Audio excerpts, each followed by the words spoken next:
Humans of the cardboard, welcome back to Just Nuts, guys. Today we've got two more brand new trap cards for the new upcoming set, Cyberstorm Access, revealed. One was revealed yesterday, one was revealed today. I felt like the one yesterday didn't deserve its own video, but we'll do them both today.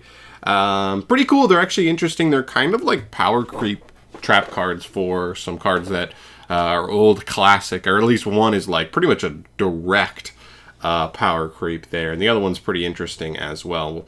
So we'll get to those when we get to them. Let's start off here. Double hooking. Brand new continuous trap card, but no, it's not a floodgate, don't worry. You can only activate one card with this card's name per turn.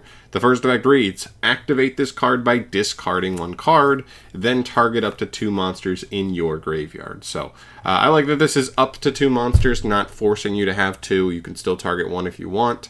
And you do have to discard a card on activation, but there are some decks that still don't mind that. In fact, a lot, as Yu-Gi-Oh! Continues to go, a lot of decks want to be in graveyard here, so not too shabby. Here's its effect, though. Special summon those 2 targets.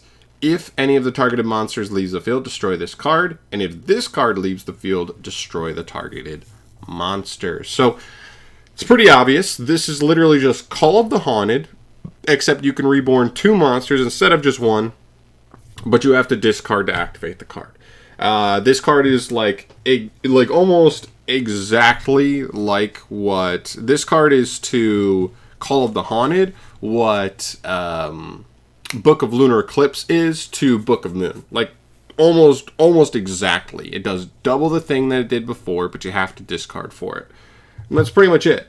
So not bad. I mean, I don't know, depending on the type of support the Teller Knights actually had gotten, I know it ended up being more combo-oriented, which we kind of expected that they would have went for speed over anything else. But if they had still been more of a control deck, Call of the Haunted still would have been in consideration for that deck, which means this card could have been in consideration for that deck.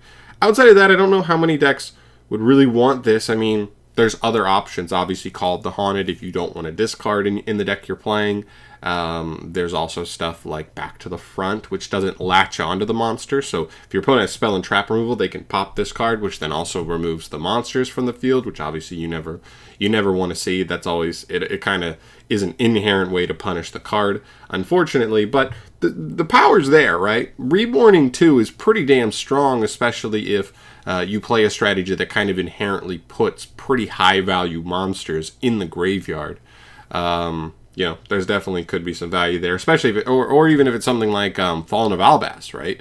Reborn Albaz, then you can fuse with your opponent's board, or even the other monster you would reborn and get extra value from there. So I don't know. There's a lot of options with this card, but it's not crazy to me, especially because of the discard. I think they could have made this card without the discard because of that latch effect, but it is what it is. It's fine. I don't hate it. I think it's a cool card, and we are eventually going to get a power creep on Call of the Haunted. Now we move to the other trap card here called Fusion Duplication. Very interesting here. It has the scientist from has Magical Scientist in it, which is still banned, I believe. So cool. This is a normal trap card. You can only activate 1 card with this card's name per turn. Target 1 Polymerization normal or quick play spell card, or a fusion normal or quick play spell card in the graveyard. Banish it, and if you do, this card's effects become that card's effect when the card is activated. Very, very interesting effect here, to be honest.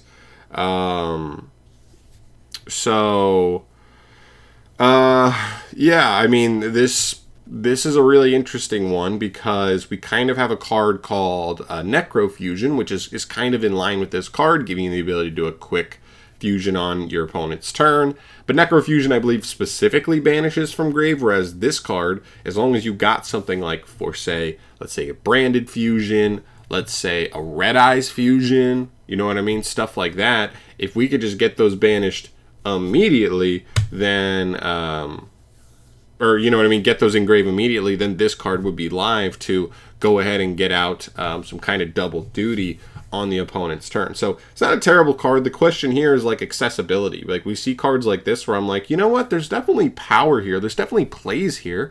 But if there's not decks that can like, one, do a play where they set up the fusion card engraved that you want and get you access to this card consistently and not just, oh, hopefully I drew it, then there's definitely something here. I mean, I could even imagine like a Red Eyes deck, or I mean, I guess you could even argue Dark Magician, because they both have ways to search out the Red Eyes fusion, so they're getting to it way more often, in which their strategy is just kind of a protect the castle, get to, you know, Red Eyes Dark Dragoon. But the cool thing here is, even if your opponent outs Red Eyes Dark Dragoon, if you got fusion duplication in rotation, you could just do it again. As you know, as long as you have the right materials in deck.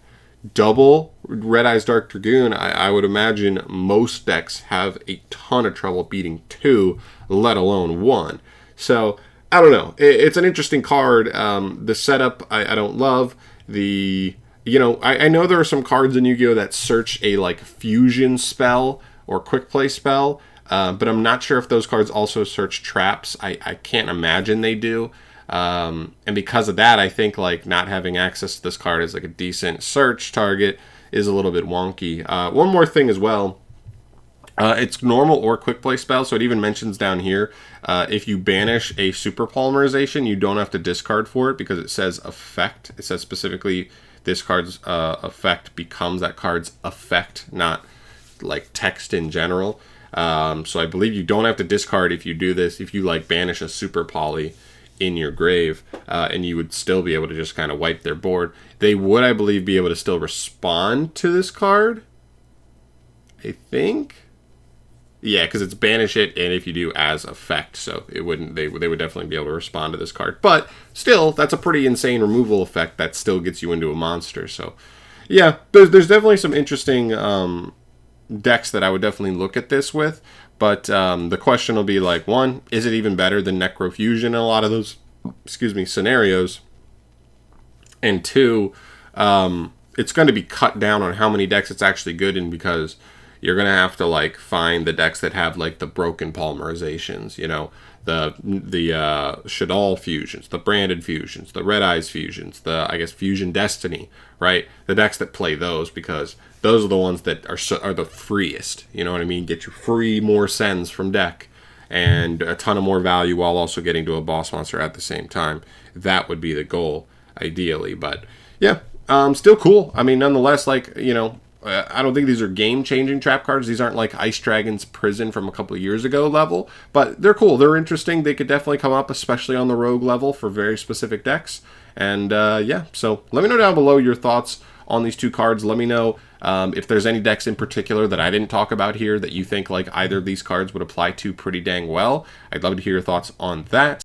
But I'm out of here for today. That's 2 more down. We have 18 more cards left for the set, and like the set's coming out in a week. So in the next 5-ish days, we're probably going to have the last 18 cards revealed. Keep in mind, we still have like the 4 high priority monster slots, the high priority spell and trap slot, 1 apiece, and there's also like a fusion and a link we haven't had revealed. So there's definitely some stuff coming, and I'm sure there's going to be some good stuff here before we're all finished up.